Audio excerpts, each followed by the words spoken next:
The credible history के इस नए शो में आप सबका एक बार फिर स्वागत है। कल तारिक फतेह साहब की मृत्यु हुई।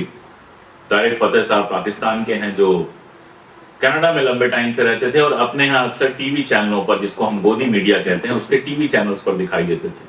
मजेदार बात यह थी कि तारिक फतेह की मौत के बाद राष्ट्रीय स्वयंसेवक संघ यानी आरएसएस ने आधिकारिक रूप से उनको श्रद्धांजलि दी। शायद 90-95 साल के अपने इतिहास में पहली बार किसी पाकिस्तानी मुसलमान को, किसी पाकिस्तानी को आरएसएस ने इस तरह से श्रद्धांजलि दी। और यह बताता है कि आरएसएस उनका कितना सम्मान करता था।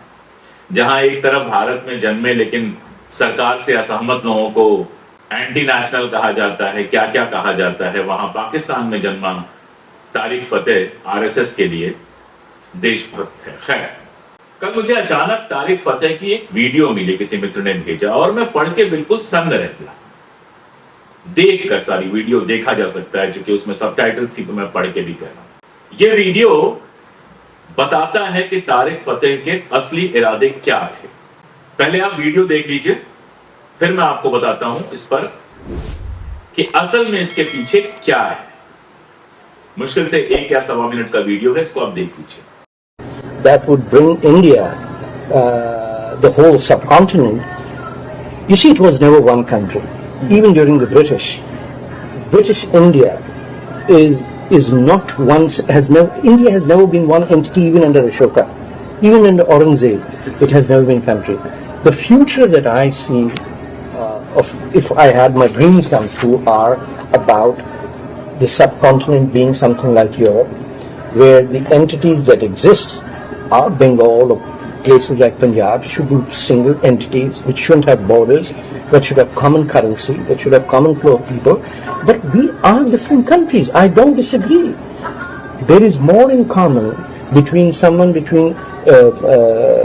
Lahore and Delhi than there is between someone in Delhi and Madras. Break up India. Well, that is my political analysis of what's going to happen in the future. How it happens in this. Do you agree with the breakup then? Do you think is it better for the Indian people to break up or no? If it ever dissolves into voluntary dissolution, it would be the best thing that would happen to India. So now you think it would be the best thing to dissolve like that? Yeah. Okay. So now, like Europe has. तो आपने देखा तारिक फतेह क्या कह रहे हैं। तारिक फतेह कह रहे हैं कि भारत को अलग अलग टुकड़ों में बंट जाना चाहिए। उनका मानना है कि बंगाल को अलग देश होना चाहिए, पंजाब को अलग देश होना चाहिए, और अगर उन्हीं के तर्क को आगे बढ़ाएं तो यूपी अलग देश हो, कश्मीर अलग देश हो, मध्य प्रदेश अलग देश हो, कर्नाटक अलग देश हो, तमिलनाडु अलग देश हो। यानी हिंदुस्तान एक देश न रहे बल्कि इसके अंदर कई देश बन जाएं। अगर राइट विंग की भाषा का उपयोग करें तो इसके टुकड़े टुकड़े हो जाएं। आप जानते हैं कि राइट विंग तमाम ऐसे लोगों को जो सरकार के साथ नहीं हैं उनको टुकड़े टुकड़े गैंग कहता है। लेकिन यह वीडियो देखकर समझ में आता है कि असल में टुकड़े टुकड़े गैंग को तो वो खुद पाल रहा था और उस गैंग के सरगना शायद थे तारिक फतेह, क्योंकि इस भाषा में बात करते तो मैंने आज तक किसी को नहीं सुना है। और जो तर्क दे रहे हैं उसको सुनिए। वो कह रहे हैं सम्राट अशोक के समय भी भारत एक राष्ट्र नहीं था, औरंगजेब के समय भी भारत एक राष्ट्र नहीं था, भारत एक देश नहीं था। ये बात अक्सर बहुत सारे लोग कहते हैं, लेकिन इसके साथ जो पैरेलल एग्जांपल दे रहे हैं वो यूरोप का एग्जांपल दे रहे हैं।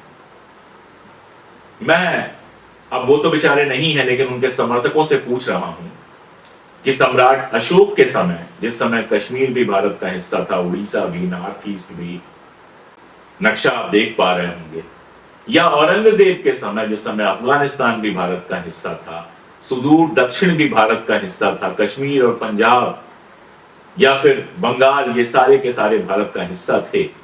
ये इतना बड़ा जो देश था हमारा, क्या यूरोप कभी भी एक देश उतना बड़ा रहा है? क्या इतिहास में कभी भी इंग्लैंड और फ्रांस एक साथ रहे? क्या इतिहास में कभी भी इंग्लैंड, जर्मनी, फ्रांस, चेकोस्लोवाकिया और ये तमाम सारे देश जो हैं कभी भी एक हिस्सा रहे हैं? इतिहास पढ़ने वाला मामूली से मामूली आदमी भी जानता है कि यूरोप के इन देशों की आइडेंटिटी हमेशा अलग अलग रही है। ये हमेशा सार्वभौम देश रहे हैं। कभी कोई राजा मजबूत हुआ कब्जा करने की कोशिश की हो तो की हो, अदरवाइज हमेशा ये अलग अलग देश रहे हैं। आप जानते हैं कि हिटलर ने जब इन देशों पे कब्जा करने की कोशिश की तो क्या हुआ, सेकेंड वर्ल्ड वॉर। ये सारा कुछ बहुत डिटेल में जाने की जरूरत नहीं है। यूरोप से भारतीय उपमहाद्वीप की तुलना कैसे की जा सकती है, मेरा पहला सवाल है। दूसरा सवाल यह है कि भारत को जो टुकड़े टुकड़े में बांटने की बात कर रहे हैं और उसके बाद कह रहे हैं कि बाउंड्रीज पे रोक नहीं होगी, फ्री आना जाना होगा और कॉमन करेंसी होगी, इसकी जरूरत क्या है? क्या ऐसा करके वो पंजाब में, कश्मीर में, उत्तर पूर्व में तमाम जगहों पर जो अलगाववादी सेंटिमेंट्स हैं या अलगाववादी मूवमेंट हैं उनको समर्थन नहीं कर रहे हैं? और सबसे जरूरी सवाल, आरएसएस अक्सर अखंड भारत की बात करता है। वो कहता है कि भारत एक अखंड राष्ट्र होना चाहिए जिसमें अफगानिस्तान भी शामिल हो जाता है, बर्मा भी शामिल हो जाता है, नेपाल भी शामिल हो जाता है, श्रीलंका भी शामिल हो जाता है। इन सबको शामिल करके एक अखंड राष्ट्र की बात करता है।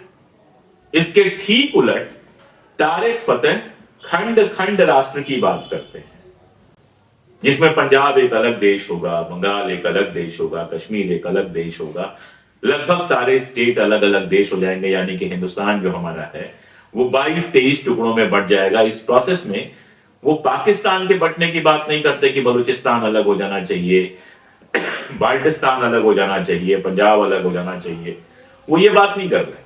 वो हिंदुस्तान को टुकड़ों टुकड़ों में बंटने की बात कर रहे हैं और सिर्फ बात नहीं कर रहे, वो कह रहे हैं कि अगर मेरा सपना सच हुआ तो, यानी ये उनका सपना है कि हिंदुस्तान अलग अलग हिस्सों में बंट जाए। क्या आरएसएस के लोग, राइट विंग के लोग मेरे इस सवाल का जवाब देंगे कि एक पाकिस्तानी नागरिक जो कनाडा में बैठा हुआ है, जिसके ऊपर बहुत तरह के आरोप लगे हैं, कोई कहता है सीआईए के लिए काम करते हैं, सबूत नहीं है तो फिर उस पर बात करना बेकार है, एक ऐसे आदमी को आप श्रद्धांजलि देते हैं, हीरो बनाकर पेश करते हैं, जो हिंदुस्तान को टुकड़ों टुकड़ों में बांटने की बात करता है, तो क्या आप भी ये चाहते हैं कि हिंदुस्तान टुकड़ों टुकड़ों में बंट जाए? एक तरफ आप मंच पर अखंड भारत की बात करते हैं, दूसरी तरफ आप खंड खंड भारत की बात करने वाले को सेलिब्रेट कर रहे हैं। यह आपका पाखंड नहीं है तो और क्या है? तो यह अखंड खंड खंड और पाखंड के बीच में आरएसएस को सामने आके बताना चाहिए कि तारिक फतेह के इस कथन पर उनका क्या कहना है कि तारिक फतेह का सपना था कि हिंदुस्तान टुकड़ों टुकड़ों में बंट जाए। जहां तक हम जैसे लोगों का सवाल है, सरकार से हमारा विरोध है, और आज नहीं है, जब कांग्रेस की सरकार थी तो उससे भी अपने तरीके का विरोध था, उसके पहले भी जो सरकारें रही उनसे अपने तरीके का विरोध रहा। नागरिक होने के नाते संविधान में प्रदत्त शक्तियों के चलते हम अपनी सरकारों का विरोध और समर्थन करने का हक रखते हैं, लेकिन भारत को टुकड़ों में बांटने वाली ताकतें, चाहे वो पंजाब की ताकतें हो, चाहे कश्मीर में ताकतें हो, ऐसी ताकतें जो ये सपना देखती हैं कि भारत को टुकड़ों में बांट देंगे, उनके खिलाफ तो हमारी आवाज हमेशा रहती। लेकिन अखंड भारत की बात करने वाला आरएसएस कैसे एक ऐसे आदमी को सेलिब्रेट कर रहा है जो खंड खंड भारत की बात करता था, सिर्फ इसलिए कि वो आदमी यहां आकर आरएसएस की भाषा बोलता था, सिर्फ इसलिए कि वो आदमी टीवी चैनल्स पर वही कहता था जो आज हमारा मीडिया सुनाना चाहता है। एक बार बैठ के सोचना चाहिए। हम तो बार बार कहते हैं कि भारत के अंदर धार्मिक राष्ट्रवाद की बात करना, धार्मिक कट्टरपंथ फैलाना असल में भारत को टुकड़ों में बांटने की साजिश है। 2 मिनट शांति से सोचिएगा कि कहीं तारिक फतेह भारत को टुकड़ों में बांटने का उसका जो ख्वाब था, उस ख्वाब को पूरा करने के लिए ही भारत में नफरत फैलाने वालों का साथ तो नहीं दे रहा था। और इसके बाद आप फिर एक बार शांत होकर सोचिएगा कि जिनको आप समझते हैं कि देशभक्त हैं, जिनको आप समझते हैं कि अखंड भारत का सपना देखते हैं, कहीं उनकी साजिश भी देश को खंड खंड करने की तो नहीं है। कहीं राष्ट्रभक्ति के नाम पर, कहीं अंधभक्ति के नाम पर आपको भी देश को टुकड़ों में बांटने का हिस्सेदार तो नहीं बनाया जा रहा। एक बार ऐसे ही नफरतें फैली थी तो हिंदुस्तान 2 हिस्सों में बंट गया था। आज फिर जब नफरतें फैल रही हैं, जिसमें तारिक फतेह जैसे लोगों को हीरो बनाया जा रहा है, तो यह खतरा हमारे सामने है कि कहीं देश को और टुकड़ों में बांटने की साजिश तो नहीं है। इस साजिश को समझना होगा। तारिक फतेह अब दुनिया में नहीं है, पर्सनली उनसे मुझे क्या शिकायत हो सकती है? जो शिकायत है वो विचारधारा की है, और वो विचारधारा दरअसल देश को खंड खंड बांटने की है, भारत को अलग अलग टुकड़ों में बांट देने की है। जैसे जैसे धार्मिक नफरत फैलेगी वैसे वैसे अलग अलग हिस्सों में आप देखेंगे कि अलगाववादी स्वर उठेंगे। इन स्वरों को रोकने के लिए जरूरी है कि जो लोग टीवी चैनलों से लेकर राजनीतिक मंचों तक नफरत फैलाते हैं, उनकी आवाज को जनतंत्र के द्वारा, जनतांत्रिक हथियारों के द्वारा खामोश करने की कोशिश की जाए। आज के लिए इतना ही। और वो बात जो मैं हमेशा कहता हूं कि अगर आपको लगता है कि हम वही बात कर रहे हैं जो आप करना चाहते थे, हम वही कह रहे हैं जो आप कहना चाहते थे, तो हमारा सहयोग करें। हमारी ताकत सिर्फ आप है। कई तरीके हैं सहयोग करने के, पिन कमेंट खोल के आप देखें। आप ज्वाइन कर सकते हैं चैनल, आप डायरेक्टली फाइनेंशियल असिस्टेंस दे सकते हैं हमें। आप अगर ये सब नहीं कर सकते, आर्थिक स्थिति आपकी ऐसी नहीं है या आप ये नहीं करना चाहते, तो आप कम से कम सब्सक्राइब तो कर ही सकते हैं, और ये वीडियो ढेर सारे दोस्तों तक तो पहुंचा ही सकते हैं। बहुत शुक्रिया।